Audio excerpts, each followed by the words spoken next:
Then the Pharisees and some of the scribes gathered together to him, having come from Jerusalem.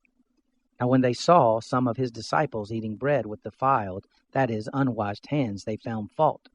For the Pharisees and all the Jews don't eat unless they wash their hands and forearms, holding to the tradition of the elders. They don't eat when they come from the marketplace unless they bathe themselves, and there are many other things which they have received to hold to, washings of cups, pitchers, bronze vessels, and couches. The Pharisees and the scribes asked him, "Why don't your disciples walk according to the tradition of the elders, but eat their bread with unwashed hands?" He answered them, Well did Isaiah prophesy of you hypocrites, as it is written, "This people honors me with their lips, but their heart is far from me. But in vain do they worship me, teaching as doctrines the commandments of men. For you set aside the commandment of God, and hold tightly to the tradition of men, the washing of pitchers and cups, and you do many other such things."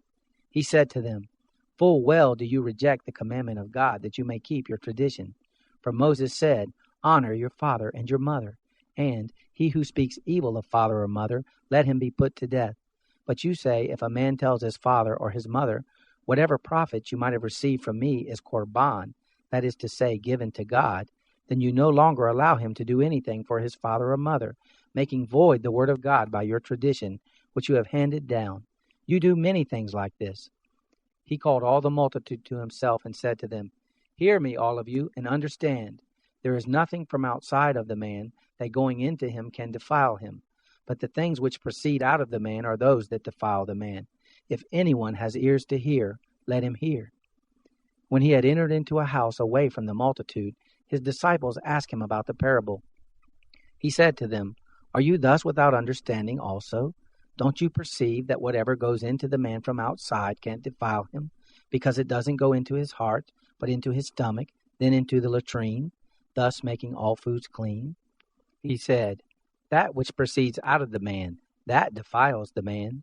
For from within, out of the hearts of men, proceed evil thoughts, adulteries, sexual sins, murders, thefts, covetings, wickedness, deceitful, lustful desires, an evil eye, blasphemy, pride, and foolishness.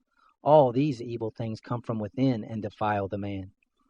From there he arose and went away into the borders of Tyre and Sidon. He entered into a house and didn't want anyone to know it, but he couldn't escape notice. For a woman whose little daughter had an unclean spirit, having heard of him, came and fell down at his feet. Now the woman was a Greek, a Syrophoenician by race. She begged him that he would cast the demon out of her daughter. But Jesus said to her, "Let the children be filled first, for it is not appropriate to take the children's bread and throw it to the dogs." But she answered him, "Yes, Lord, yet even the dogs under the table eat the children's crumbs." He said to her, "For this saying, go your way, the demon has gone out of your daughter."